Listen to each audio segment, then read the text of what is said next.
نبی پاک علیہ السلام نے فرمایا جو تم سے نیکی کرے اسے اچھا بدلہ دینے کی کوشش کرو، اور حضور فرمانے لگے اگر بدلہ دینے کی طاقت نہ ہو تو پھر اس کے لیے دعا کرو، اور اتنی کرو اتنی کرو اتنی کرو محسن کے لیے دعا کہ تمہیں یوں لگے کہ تم نے حق ادا کر دیا ہے، پھر اس کے لیے دعا کرو، اپنے محسنوں کا شکریہ۔ اور یارو میرے نبی پر کوئی احسان نہیں کر سکتا، لیکن میرے رسول پاک صلی اللہ علیہ وسلم سے جس نے تھوڑی سی بھی محبت کی نا، مدینے والے لینے گئے میرے نبی پاک کو ہجرت سے پہلے، تو حضور کے چچا حضرت عباس رضی اللہ تعالیٰ عنہ حالانکہ ابھی کلمہ نہیں پڑھتے تھے، وہ کہنے لگے مدینے سے لینے آنے والوں، نبی پاک یہاں بڑے معزز ہیں، ان کا بڑا اعزاز ہے، اگر تم محبوب کی حفاظت کر سکتے ہو تو پھر لے کے جانا۔ تو اہل مدینہ نے کہا کہ آپ ایک دفعہ بھیجیں تو صحیح، ہم تو اپنے اہل خانہ سے بڑھ کر حفاظت کریں گے۔ یہ باتیں ہو رہی ہیں، ایک انصاری تھے حضرت ابو الحیثم، اٹھ کے نا حضور کے قریب گئے، کہنے لگے یا رسول اللہ ایک بات کر لوں؟ حضور نے فرمایا کر لو۔ عرض کی حضور ہمارے جن سے بھی تعلقات ہیں ہم سب سے بگاڑ دیں گے، حضور ہم صرف اور صرف آپ کی غلامی کریں گے، لیکن ایک ہلکا سا ڈر ہے، اگر اجازت ہو تو عرض کر لوں؟ حضور نے فرمایا کرو۔ عرض کرنے لگے یا رسول اللہ کل کو اگر آپ کو غلبہ ملے اور اللہ کے فضل سے ملے گا تو پھر ایسا نہ ہو کہ آپ اپنی قوم کی طرف لوٹ آئیں تو پھر ہم سے یہ فراق یہ بچھوڑا سا نہیں جائے گا، حضور پھر آپ واپس تو نہیں آئیں گے۔ تو حضور نے ان کی بات سنی تو حضور مسکرا پڑے، فرمایا مدینے والوں سنو، کبھی نہ بھولنا میں تم میں سے ہوں اور تم مجھ میں سے ہو، چھوڑ کے کیوں؟ ہمارے ایک بزرگ سے کسی نے کہا تھا او تم لوگ مدینے زیادہ رہتے ہو، حالانکہ نبی پاک نے تو مکے میں زیادہ وقت گزارا ہے، 63 سالہ عمر مبارک میں سے 53 سال مکے میں گزارے، مدینہ طیبہ میں تو صرف 10 سال گزارے اور تم ہر وقت مدینہ کرتے ہو۔ وہ کہنے لگے جا کے اپنا کیلکولیٹر ٹھیک کر، تیرا یہ فلسفہ بھی ٹھیک نہیں، نبی پاک نے مکے میں 53 سال گزارے ہیں اور مدینے میں قیامت تک کے لیے ڈیرا لگایا ہے، جا کے کیلکولیشن ٹھیک کر۔ حضور نے فرمایا رہنا بھی یہاں ہے، دفن بھی یہاں ہونا ہے، قیامت میں اٹھوں گا تو میری قبر بھی مدینے سے کھلے گی۔ مدینے والوں نے نا ایک دفعہ پھر ایک موقع آیا، مکہ فتح ہو گیا، تو فتح مکہ کے بعد نا ایک جنگ تھی، اس جنگ میں نا کچھ مال غنیمت آیا، تو نبی پاک علیہ السلام نے وہ مال غنیمت، یہ ایک مؤلفۃ القلوب قرآن پاک کی اصطلاح ہے، تالیف قلب کے لیے مال دینا۔ تو مکے کے لوگ مسلمان زیادہ ہوئے تھے، نئے ہوئے تھے، حضور نے مال زیادہ دیا، صحیح حدیث میں موجود ہے، زیادہ مال ذرا محبوب نے ان لوگوں کو دیا۔ تو ایک دو نوجوان انصار مدینہ میں سے کہنے لگے ابھی تو ہماری تلواروں سے اہل قریش کا خون ٹپک رہا ہے اور مال انہیں زیادہ مل گیا۔ حضور نے ایک خیمے میں اہل مدینہ کو جمع فرمایا تم نے یہ بات کی ہے؟ سچ بولنے والے لوگ تھے۔ عرض کی حضور ایک دو جوانوں کے منہ سے نکلی ہے۔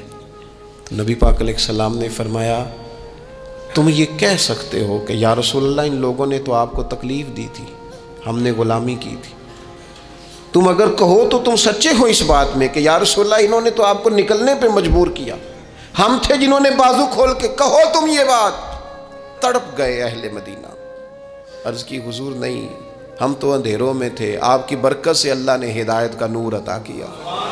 یا رسول اللہ صلی اللہ تعالی علیہ وسلم آپ کے ذریعے اللہ نے ہمیں اپنی پہچان عطا کی، قرآن عطا فرمایا، یہ ساری نعمتیں آپ کے صدقے ملی۔ پتہ ہے حضور نے اہل مدینہ کی وفاؤں کا کس طرح ذکر فرمایا مدینے والوں اگر ہجرت کا موقع نہ ہوتا، رب نے ہجرت نہ رکھی ہوتی تو میں تو انصار مدینہ میں سے ہوتا۔ اور حضور فرمانے لگے اگر لوگ چلیں مختلف وادیوں میں تو مدینے والوں جس وادی میں تم چلو گے میں بھی اسی وادی میں چلوں گا۔ اور حضور نے فرمایا میرے مدینے والوں سے، انصار مدینہ سے صرف مومن ہی محبت کرے گا، اور ان سے جو بغض رکھے گا وہ منافق ہوگا، کیونکہ ان کی وفاؤں کا صلہ ہے کہ رسول پاک نے انہیں عزتیں عطا فرمائی۔ تھوڑا سا اپنی زندگی میں احسان مندی کا مزاج، ہمارے ہاں نا خود غرضی کو باقاعدہ رواج دیا گیا، اور بڑے بڑے غلط جملے جو اخلاقاً اپنی زبان سے ادا بھی نہیں کیے جا سکتے، میں تو جی کام نکالنے کے لیے کسی کو بھی باپ بنا لیتا، معاذ اللہ، مسلمان تو اس طرح کی بات نہیں کر سکتا۔ یہ خود غرضی، یہ لالچ، یہ وقتی طور پر کسی شخص کو استعمال کرنا، ٹیشو پیپر بنانا، یہ اہل ایمان کا تو طریقہ ہی نہیں۔ وہ تو یاد رکھتے ہیں ہر ایک کا احسان، وہ تو کسی نے محبت کی ہو تو اس کا خیال رکھتے ہیں، وہ تو ان چیزوں کو حضرت جعفر طیار نے کہاں شہادت دی تھی جنگ موتا میں، اور حق تھا اہل ایمان کا کہ وہ شہادت پیش کرتے، لیکن دین کے لیے گئے نا، حضور علیہ الصلاۃ والسلام کے فرمان پر گئے تو محبوب نے ان چیزوں کو یاد رکھا۔ جب ان کی شہادت کی خبر آئی تو حضور خود حضرت جعفر طیار کے گھر گئے، ان کے بچوں کو سینے سے لگایا، 3 دن تک حضور کے گھر سے کھانا پک کے آتا رہا۔ اور حضرت جعفر طیار کے بیٹے کہتے ہیں میرے لیے نبی پاک نے دعا کی تھی برکت کی، تو فرماتے ہیں زندگی میں کوئی ایسا سودا مجھے ملا ہی نہیں جس میں اللہ نے ڈھیروں نفع نہ عطا فرمایا ہو۔ لیکن ان کی اہلیہ حضرت جعفر طیار کی گھر والی رو پڑی، عرض کی یا رسول اللہ صلی اللہ تعالی علیہ وسلم اب میرے بچوں کا کیا بنے گا؟ والد کا سایہ اٹھ گیا، لیکن اسلام کسی کا حق نہیں رکھتا۔ کوئی مخلص ہو کر دین کے ساتھ چلے اور پھر اس شخص کا حق رکھا جائے، اس کی قدردانی نہ ہو، اس کو نوازا نہ جائے۔ من عمل صالحا من ذکر او انثى وهو مؤمن فلنحيينه حیاتا طیبہ۔ اللہ فرماتے ہیں جو بھی ایمان لانے کے بعد نیک اعمال کرے، چاہے مرد ہو چاہے عورت ہو مومن، فلنحيينه حیاتا طیبہ، ہم اسے پاکیزہ زندگی عطا فرمائیں گے، اسے اعزازات سے نوازا جائے گا، حیات طیبہ ملے گی۔ حضرت جعفر طیار رضی اللہ تعالیٰ عنہ کی اہلیہ اور میرے بچوں کا کیا بنے گا؟ والد چلا گیا، بڑے مسائل ہوتے ہیں زندگی میں، ہم نے دیکھا ہے والد کے جانے کے بعد کس طرح کی آزمائشوں سے لوگوں کو گزرنا پڑتا ہے۔ شروع میں لوگ آ کے کہتے ہیں ہم تمہارے ساتھ ہیں، پھر لوگ کہتے ہیں کوئی ایسا تو نہیں نا ابا چلا گیا، بڑا کچھ دے کے گیا ہوگا، اور پھر یہ نکمے کیوں ہیں، یہ کام کیوں نہیں کرتے؟ پھر وہی لہجے تھوڑے ہی عرصے کے بعد تبدیل ہو جاتے ہیں، انداز بدل جاتا ہے۔ لیکن جناب جعفر طیار کی اہلیہ جب رو رہی تھیں، آنسو بہا رہی تھیں، تو میرے محبوب نے بھی ایک وعدہ کیا۔ حضور نے کہا اگر ان کے باپ نے دین کے ساتھ نیکی کی ہے، خدمات پیش کی ہیں، تو پھر اسلام کسی کا حق تھوڑی رکھتا ہے۔ نبی کریم صلی اللہ تعالی علیہ وآلہ وسلم نے فرمایا تو پریشان نہ ہو، انا ولیہم فی الدنیا والآخرہ، فرمایا میں دنیا میں بھی ان کا وارث بنوں گا، میں قیامت میں بھی ان کا وارث بنوں گا، میں والی ہوں، میں سرپرست ہوں ان کا دنیا اور آخرت میں۔ میرے دوستو اپنے مزاجوں میں تھوڑا سا نا پلٹ کے دیکھا جائے، محسنین پر غور کیا جائے، کتنے لوگ تھے انہوں نے ہمیں سہارا دیا، کتنے لوگ تھے زندگی کے موڑ پر کس طرح کر کے انہوں نے ہمارے ساتھ شفقتیں کی۔ میں نے تو کالج میں دیکھا ہے کہ جن کو بالکل دنیا دار نوجوان کہا جاتا ہے اور کوئی دینی تعارف اور دینی وفاداری نہیں رکھتے، وہ بھی ایک دوسرے کی فیسیں دے رہے ہوتے ہیں، وہ بھی ایک دوسرے کو کہہ رہے ہوتے ہیں چل یار سیر پہ جانا ہے چلتے ہیں، لیکن کسی کی نیکی کو یاد بھی تو رکھا جائے۔ حالات بدلتے ہی عنوان بھی بدل جائے، تھوڑی سی تبدیلی آتے ہی انسان کا مزاج بھی بدل جائے۔ یہ احسان مندی کا نہ ہونا، اور اگر کبھی ہونا بھی تو وہ جذباتی قسم کی، جیسا میں نے کہا کہ 1-2 احسان کسی نے کیا وہ تو یاد رکھ لیا گیا۔ دوسری شادی کرنا بالکل جائز ہے، کوئی اس میں 2 رائے نہیں، اگر کوئی حق ادا کر سکتا تو کرے، لیکن نبی پاک علیہ السلام نے سیدہ خدیجہ الکبریٰ کی موجودگی میں دوسرا نکاح نہیں کیا۔ اعلیٰ حضرت بریلوی رحمۃ اللہ علیہ حج کے لیے تشریف لے گئے تو وہاں جتنے علماء اس وقت موجود تھے وہ سارے آ کے بیٹھ گئے، حضور ہمیں حدیث پاک پڑھا دیں، ہمیں تفسیر کے اسباق پڑھا دیں، ہم شاگرد بننا چاہتے ہیں، اسناد لے رہے ہیں۔ اب اس زمانے میں لوگ 6 ماہ، سال اس سے بھی زیادہ حرم شریف میں رہتے تھے، تو وہاں کچھ لوگوں نے کہا حضور اتنا عرصہ آپ کو یہاں رکنا ہے تو آپ یہاں نکاح کر لیں۔ فرمانے لگے دوسری شادی جائز بھی ہے اور میں اس کی طاقت بھی رکھتا ہوں، لیکن اعلیٰ حضرت فرمانے لگے میری اہلیہ نے نا تکلیفوں میں میرا ساتھ دیا ہے، میں اسے وقت نہیں دے پایا، دین کے کام میں لگا رہا، لیکن اس خاتون نے بڑی نیک نامی کے ساتھ میرے ساتھ زندگی بتائی ہے۔ یہ اعلیٰ حضرت کے لفظ ہے۔ فرمانے لگے میں طاقت بھی رکھتا ہوں، شریعت کی اجازت بھی رکھتا ہوں، لیکن میں دوسری شادی اس لیے نہیں کروں گا کہ میری بیوی کو تکلیف ہوگی۔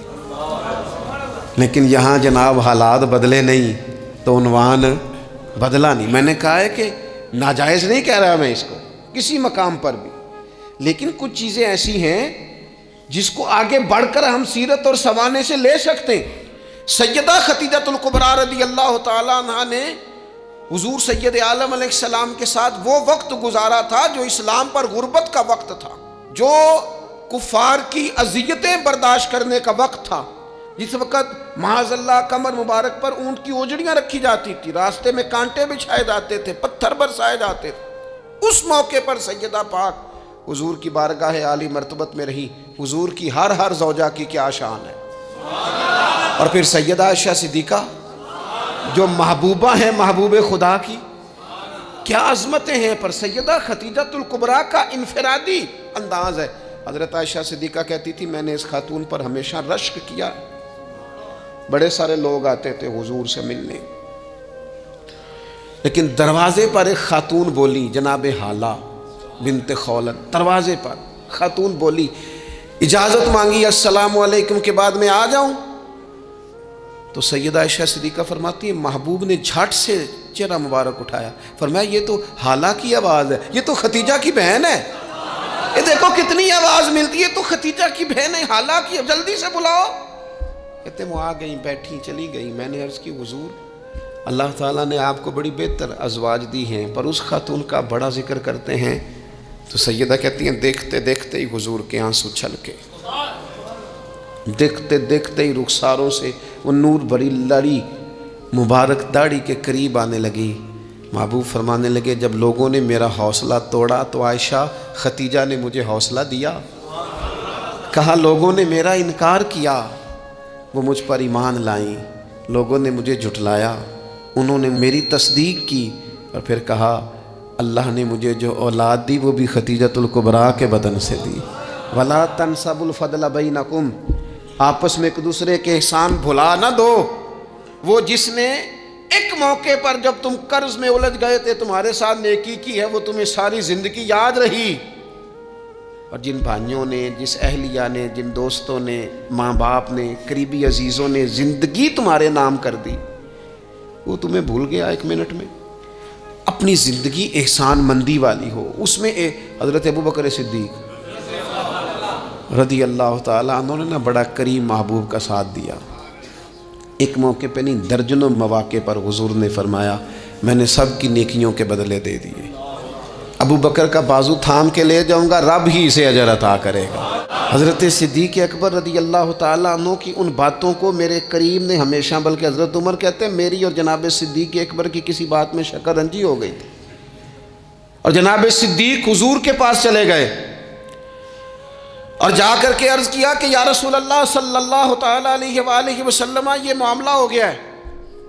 حضرت سیدنا ابو بکر صدیق کی بات سن کے حضور خاموش ہو گئے. حضرت صدیق نے عرض کی حضور میں نے کہا بھی تھا، عرض بھی کی تھی، لیکن عمر فاروق مانے نہیں. یہ اگر کوئی بھائی معذرت کرے تو اس کی قبول کر لینی چاہیے.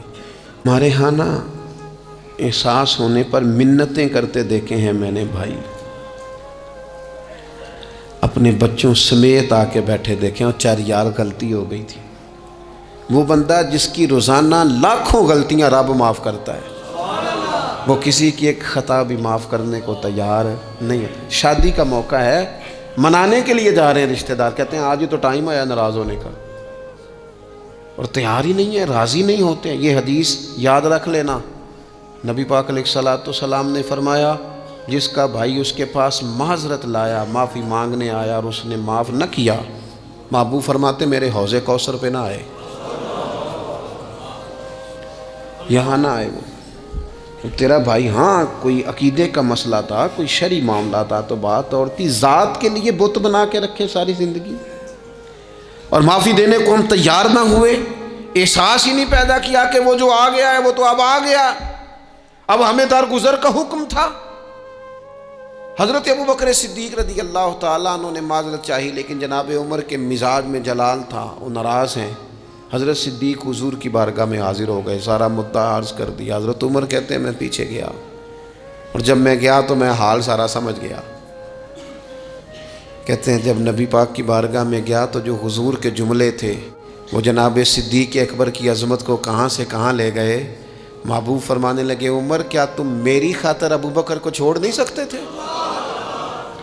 فرمایا جب سب مجھے جھٹلا رہے تھے یہ میری تصدیق کر رہا تھا، جب سب کی تلواریں نیام سے باہر نکلی ہوئی تھی اور ابو بکر سینہ کھول کے میری حفاظت کر رہا تھا، تم میری وجہ سے اسے چھوڑ نہیں سکتے تھے۔ احسان کسی کا تو یاد رکھا جائے۔ اور جو لوگ احسان مند تھے، حضرت شیخ سعدی رحمۃ اللہ تعالیٰ علیہ فرماتے میں نے دیکھا ایک شخص کے پیچھے پیچھے ہرن چل رہا تھا، وہ ذرا میرے قریب آیا تو میں نے اسے آ کے کہا کہ یہ ہرن تو بندہ دیکھ کے بھاگ جاتا ہے، تیرے پیچھے کیسے چل رہا ہے؟ تو سعدی فرماتے ہیں وہ شخص کہنے لگا اس کا بچہ مر رہا تھا، میں نے بچایا ہے، میں نے اس کے بچے کو پانی پلایا ہے، گھاس کھلائی ہے، تو جب سے یہ دم ہلاتا ہلاتا میرے پیچھے ہے۔ حضرت سعدی فرماتے ہیں اس کے گلے میں رسی کوئی نہیں تھی، اور اگر اس کے گلے میں کوئی رسی تھی تو احسان کی رسی تھی جس سے وہ بندھا ہوا پیچھے پیچھے چلا آ رہا تھا۔ کوئی تو ایسی رسی، یہاں تو بھائی اتنا عجیب معاملہ ہو گیا ہے۔ ہمارے ایک بہت بڑے بزرگ عالم ہیں تو ایک دن فرما رہے تھے یار حد ہو گئی ہے، جن کو پڑھایا تھا لکھایا تھا وہ مقابلے میں آ کے بیٹھ گئے، ہم نے شاگرد بنائے تھے کہ دشمن تیار کیے تھے۔ وہ عربی کا ایک محاورہ ہے نا، جس سے نیکی کرو پھر اس کے شر سے بھی بچو، بعض تو اسے حضرت علی کا قول بھی کہتے ہیں۔ اپنی زندگی میں یہ مزاج کبھی نہ بنائیں، کبھی نہ بنائیں، کبھی کوئی ایسی طبیعت کے اندر بات نہ لائیں۔ لوگ مختلف لوگوں کے بارے میں نام لے کے ٹھٹھا کرتے ہیں معاذ اللہ، اور بڑی بڑی باتیں سناتے ہیں۔ ایک خان صاحب سے میری ملاقات ہوئی کچھ عرصہ پہلے، تو ایک انتہائی غریب آدمی کے گھر میں نے انہیں ڈیوٹی کرتے دیکھا، تو میں نے کہا آپ یہاں ڈیوٹی کرتے ہیں؟ کہنے لگے یہ ہمارے صاحب بڑے امیر ہوتے تھے، غریب ہو گئے، سب چھوڑ گئے، حالات کا تغیر بدلا۔ تو میں نے کہا آپ کیوں نہیں چھوڑ کے گئے؟ کہنے لگے کیا کروں، مجبوری ہے، نمک خار ہوں، ان کے گھر کا نمک کھایا ہے، اب حالات کے تغیر اصلہ نال جے نیکی کریے، وہ نسلاں تاک نہیں بھول دے۔ تو وہ میرے دوست کہنے لگے میں نے اسے 20 دفعہ کہا ہے کہ تو چلا جا، سب چلے گئے اور میرے پاس گنجائش بھی نہیں، لیکن یہ کہتا ہے یہیں روٹی کھائی ہے، جب راج کے ملتی تھی تب بھی کھاتے تھے، اب ایک ملتی آدھی آدھی کھائیں گے، رہنا یہیں پہ ہے۔ احسان مندی کا مزاج، اور بالخصوص اپنے قریبیوں کے بارے میں، اپنے اہل خاندان میں سے قریبیوں کے بارے میں احسان مندی کا مزاج بنائیں۔ اپنی طبیعت سے ناشکری، اپنی طبیعت سے رشتوں کو توڑنا، اپنے مزاج سے اپنے قریبیوں کے احسانات کو بھول جانا، اس سے باہر آئیں۔ اپنے اساتذہ کے لیے جذبات پیدا کریں۔ اعلیٰ حضرت رحمۃ اللہ علیہ فرماتے استاد بدرجے باپ کے ہے، اور اس استاد سے کون مراد ہے؟ شیخ مرشد بھی اسی میں داخل ہے، جس سے ہم تربیت لیتے ہیں، جس کی وجہ سے اللہ ہمیں کوئی خیر نصیب کرتا ہے، جس کی بات سے کچھ سیکھتے ہیں، وہ بھی اس میں داخل ہے۔ فرماتے ان کا حق ہے، اور جو حق والے تھے انہوں نے حق اس طرح سمجھا کہ حضرت مولا علی شیر خدا فرماتے ہیں میرا استاد اگر چاہے تو مدینے کے چوک میں کھڑا کر کے مجھے بیچ دے، میں بک جاؤں گا، لیکن اس کے حق سے میں اب پیچھے نہیں ہٹوں گا۔ 17 رمضان المبارک کو جنگ بدر ہوئی، نبی پاک علیہ السلام نے فرمایا رب کریم نے بدریوں سے وعدہ کر لیا ہے، جو جو بدر میں شریک ہوئے اللہ نے وعدہ کر لیا ہے رب سب کو جنت عطا فرمائے گا۔ اہل بدر میں سے کوئی شخص آتا نا تو صحابہ اٹھ کے اس کا استقبال کرتے۔ بدر کے لوگوں کو لوگوں نے جب کہا نا شہدائے بدر اور شہدائے احد کو فلاں فوت ہو گیا، فلاں مر گیا، تو اللہ نے کہا وَلَا تَقُولُوا لِمَن يُقْتَلُ فِي سَبِيلِ اللَّهِ أَمْوَاتٌ، خبردار تم نے مردہ کہنا بھی نہیں، جائے میرے رستے میں اور پھر اسے مردہ کہا جائے، بل احیاء، بلکہ وہ زندہ ہیں، وہ زندہ ہیں۔ تم شعور نہیں رکھتے ان کی زندگی کا تو تم نے مردہ کہہ دیا، وہ تو زندہ ہے۔ میرے دوست جتنے بھی لوگ اسلام میں، حضرت عمر فاروق کہتے ہیں میں حضرت صدیق اکبر کے پاس بیٹھا تھا تو ایک خاتون آ گئی دربار خلافت میں کسی کام سے، تو حضرت سیدنا ابو بکر صدیق نے اپنے کندھوں سے چادر اتاری، اس چادر کو زمین پہ بچھایا، اس بیٹی کو اس خاتون کو اپنی چادر پہ بٹھایا۔ تو حضرت سیدنا عمر کہتے ہیں میں نے کہا اللہ نے آپ کو اتنی شانوں سے نوازا ہے، انبیاء کے بعد آپ سب سے افضل ہیں، اور آپ اپنی چادر کس کے لیے بچھا رہے، کون ہے آخر یہ خاتون؟ تو حضرت ابو بکر صدیق فرمانے لگے حضرت سعد بن ربیع رضی اللہ تعالیٰ عنہ نے میدان احد میں حضور کے قدموں میں جان قربان کی تھی۔ میں نے کہا ہاں، کہنے لگے یہ اسی سعد بن ربیع کی بیٹی ہے، یہ آج آئی ہے۔ اور ہمارے ملک میں کیا ہوا؟ کبھی پلٹ کے دیکھنا شہداء کے خاندان کس کیفیت میں، کبھی پلٹ کے دیکھنا سرحدوں پہ جان دینے والوں کے بچوں کی کیفیت کیا ہے۔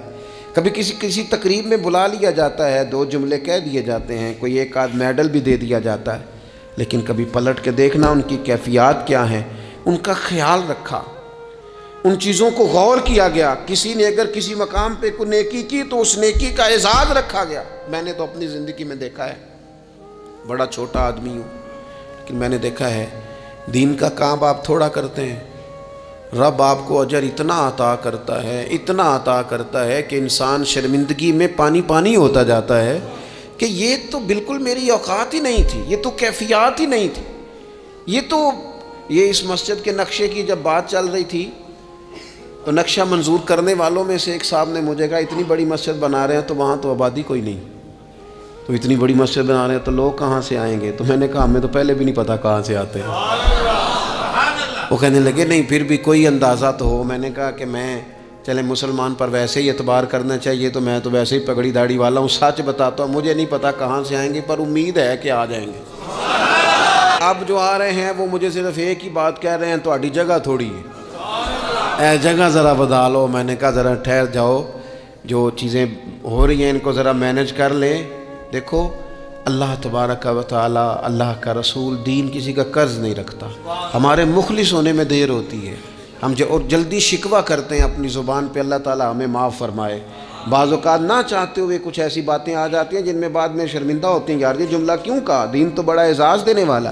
اپنے محسنوں کا شکریہ ادا کریں۔ آپ یقین کریں میں نے زندگی میں ایسے اساتذہ دیکھے جن کا مقصود تنخواہ لینا نہیں تھا، پڑھانا تھا، اور انہوں نے جیب سے خرچ دے کے بچوں کو پڑھایا، دل لگایا، جد و جہد کی۔ ایسے مشائخ دیکھے جنہوں نے وارفتگی کے ساتھ لوگوں کو دین کی طرف قائل کیا۔ اب نہ زمانے میں تکلف پیدا ہو رہا ہے، اب طبیعتیں احسان مند نہیں رہیں۔ بچے اپنے ماں باپ سے جب یہ کہیں کہ آپ نے ہمارے لیے کیا کیا ہے، اور جب شاگرد اٹھ کے اپنے استاد سے کہیں کہ اگر پڑھایا ہے تو فیس نہیں لی، مفت پڑھایا ہے۔ اگر کوئی بیوی اٹھ کے اپنے خامد سے کہہ دے، نبی پاک علیہ السلام نے فرمایا، بخاری میں موجود ہے، کہ ساری زندگی تم عورت کے ساتھ نیکی کرتے ہو لیکن تمہارا ایک عیب دیکھتی ہے تو وہ کہتی ہے میں نے تو کبھی تم میں کوئی بھلائی دیکھی نہیں، یہاں تو سکھ پایا ہی نہیں۔ فرمایا اس بنیاد پر کثرت سے عورتیں دوزخ میں جائیں گی۔ اور اگر وہ خاتون جس نے سارے دکھ سکھ دھوپ چھاؤ خامد کے ساتھ گزاری، اگر خامد اسی کو اٹھ کے تانا زنی کرے اور اس کے 2-1 کاموں کو بنیاد بنا کر کہ یہ چیز نہیں ملی، یہ کپڑا وقت پہ استری ہوا نہیں ملا، اس کی زندگی کی ساری نیکیوں کو توڑ کے رکھ دے، یہاں تک کہ اس کے ماں باپ کے بارے میں بھی کمزور جملے کہے، تو اللہ کا قرآن کہتا ہے وَلَا تَنْسَبُوا الْفَضْلَ بَيْنَكُمْ، آپس میں ایک دوسرے کا احسان بھول نہ جایا کرو۔ تھوڑا سا احسان مند رہیں، تھوڑا سا چیزوں کو سمجھیں، تھوڑا غور کریں۔ اگر یہ مزاج میں بات پیدا ہو جائے تو زمانے میں قرار آئے گا، ہم ایک دوسرے کی قدر کا احساس ہوگا، مل کے رہنا ہم پسند کریں گے، ہمارے اندر وہ چیزیں آئیں گی۔ یہ ادارے بنتے ہیں، یہ چلتے ہیں، لوگ آتے ہیں، میرا ہی نام ہے، مجھے ہی لوگ جانتے ہیں، میرا ہی تعارف ہوتا ہے، لیکن میں تو ابھی آیا ہوں۔ تو جس نے یہاں میرے آنے سے پہلے صفیں بچھائی ہیں وہ بھی تو بڑا قیمتی آدمی ہے نا، جس نے جھاڑو دیا اس کی بھی تو بڑی بات ہے نا۔ جو میں چلا جاؤں گا اپنے معاملات میں، جہاں مجھے مزید سفر کرنے نکل جاؤں گا تو یہاں ڈیوٹی کریں گے، یہاں سے چیزیں اٹھائیں گے، ان کی بھی تو بڑی بات ہے نا۔ لیکن ہم احسان ماننے کو تیار، یعنی سو رہے ہیں سیٹھ صاحب گاڑی میں، پیر صاحب، علامہ صاحب سو رہے ہیں، ڈرائیور گاڑی چلا رہا ہے، وہ سویا ہوا ہے، پتہ نہیں کتنی دیر ہو گئی، ایک ذرا جگہ کسی جگہ بریک لگ گئی ہے تو آنکھ کھلتے کہتا ہے تیار نہ چلا، او بھائی تو سویا ہوا تھا۔ اس کی نیکی سمجھ جس نے ساری رات تجھے سفر کرایا ہے، اور یہاں تو تلخ ہو گیا صرف ایک بات پر۔ احسان مندی کا مزاج نہیں۔ مطعم بن عدی ایک سردار تھا قریش کا، یہ بات نا، یہ ایک میں پڑھتے میں بدر کو پڑھ رہا تھا دراصل، یہ ایک بات میں نے پڑھی تو یہ سارا عنوان ہی میں نے بدل دیا، میں نے کہا بات ہی اس پہ کرنی ہے۔ ایک شخص کا ذکر آیا بدر میں، مطعم بن عدی کا، کافر ہے، مسلمان نہیں ہوا، بدر میں اس کا ذکر آیا۔ ذرا دیکھیے ذکر کیسے آیا۔ نبی اکرم صلی اللہ تعالیٰ علیہ وسلم جب طائف سے واپس آئے نا، تو جب کوئی شہر سے جاتا تھا واپس آتا تھا تو کسی کی پناہ میں آتا تھا تاکہ پھر اسے تکلیف نہ دے، اس دور کا رواج تھا۔ تو نبی پاک علیہ السلام جب واپس آئے تو کئی لوگوں سے بات کی گئی لیکن کوئی بھی آگے نہ بڑھا حضور کی حفاظت کے لیے۔ تو مطعم بن عدی اپنے 6 یا 7 بیٹوں کو لے کر اسلحے سمیت پوری شان و شوکت کے ساتھ نبی پاک کو لے کے آیا، اور پھر حضور نے بیت اللہ شریف میں نماز پڑھی۔ وقت گزر گیا، ایک دور کی بات تھی، ایک بات تھی، وہ دور گزر گیا، اس کے بعد بڑے دور آئے، اللہ نے معراج عطا کی، حضور یہاں آ گئے مدینہ طیبہ میں، یہاں سینکڑوں لوگ مسلمان ہوئے، بدر میں اللہ نے فتح دی۔ جب بدر کے قیدیوں کی بات چل رہی تھی نا، یہ جو لوگ قیدی ہو کے آئے ہیں انہیں کس طرح چھوڑنا ہے، تو بڑے بڑے سردار مکے کے تیار تھے سفارش کے لیے آنے کے لیے کہ ان قیدیوں کو چھوڑ دیا جائے۔ یہاں بھی مشورہ ہو رہا تھا کیا کرنا ہے، قتل کر دیا جائے ان کفار کو، یہ بھی مشورہ تھا، فدیہ لے کے چھوڑ دیا جائے، یہ بھی مشورہ تھا، بہت ساری چیزیں ابھی طے ہونی تھیں۔ تو ان ساری باتوں کے بیچ اچانک کیفیت بدلی۔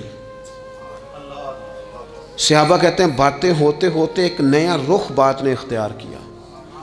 محبوب کریم اچانک فرمانے لگے آج اگر مطعم بن عدی زندہ ہوتا، کیونکہ وہ فوت ہو گیا تھا، کہا آج اگر مطعم بن عدی زندہ ہوتا اور وہ مجھ سے آ کے کہتا ان قیدیوں کو چھوڑ دے، تو حضور فرماتے ہیں میں دیر نہ کرتا فوراً ہی چھوڑ دیتا، چونکہ مجھے اس کی وہ نیکی یاد ہے، اس نے وہ جو اس وقت میرے ساتھ رویہ رکھا مجھے بھولا نہیں۔ صرف ایک بات آپ کی خدمت میں عرض کرنا چاہتا ہوں کہ اپنی زندگی میں نا وہ انسان بڑا چھوٹا ہوتا ہے جب ماں اسے وقت دیتی ہے، بڑا چھوٹا ہوتا ہے جب باپ اسے وقت دیتا ہے۔ بڑے اساتذہ کے پاس بڑی کتابیں جب بندہ پڑھتا ہے وہ بھی بڑا وقت ہوتا ہے، لیکن جب اسے یہ اچھی طرح پہچان کرانی ہوتی ہے نا کہ یہ الف ہے، یہ با ہے، اور نہیں یہ تا ہے، آنکھیں کھول کے دیکھ، 2 نقطوں والا تا ہوتا ہے، یہ سا ہے، وہ بھی بڑے مشقت والے لوگ ہوتے ہیں، وہ بھی بڑی محنت کرتے ہیں،